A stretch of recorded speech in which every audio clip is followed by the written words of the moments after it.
No murudest, põõsastest, peenardest, kõikide selliste asjade hooldamisest me räägime Nurgakivi saates üsna tihti. Mida me aga ei puuduta väga tihti on veesilmad. Veesilmad on tegelikult vägagi populaarsust koguvad, neid tekib üha enam aedadesse juurde. Teema on ülimalt lai, keskendume täna sellise loodusliku veesilma hooldamisele. Saksa firma Heisten pakub tegelikkuses kõikvõimalikke tooteid, mis on ühe veesilma rajamiseks ja hooldamiseks vajalikud, aga Horticomi inimestega puudutame täna just nimelt tiikide hooldamise teemat. No mis need põhilised probleemid on, mis meil tiigis tekivad? Tiikides hakkavad kasvama erinevad vetikad. Tiigi vesi muutub häguseks ja näiteks peale talve hakkavad vohama fosfaadid, mis tuleks siis tiigiveest eemaldada, et ei hakkaks need vetikad seal vohama, sest fosfaadid on toiduks vetikatele. Meil on olemas iga probleemi jaoks eraldi toode.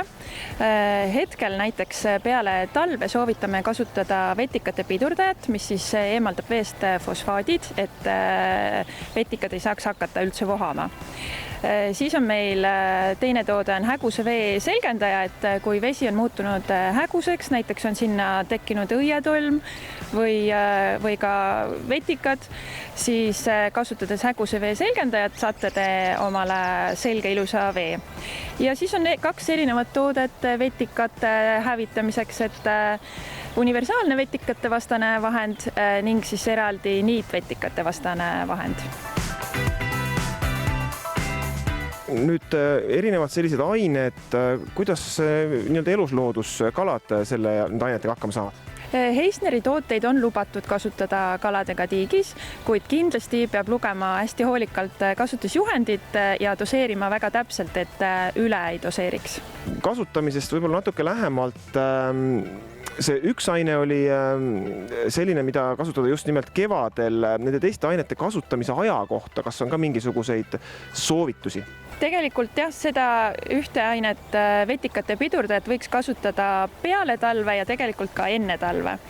Teisi tooteid siis kasutada vastavalt vajadusele ja loomulikult mitte kohe hakata tooteid ostma, vaid ennem, näiteks kui teil on probleem vetikatega, tasub ka kätega või kahvaga lihtsalt püüda neid vetikaid füüsiliselt välja võtta. Kõige parema valiku ja saadavuse leiab leheküljelt aednik24.ee. Lisaks sellele, kes netipoest ei taha asju tellida, leiab tooteid hästi varustatud ehitus- ja aianduskeskustest.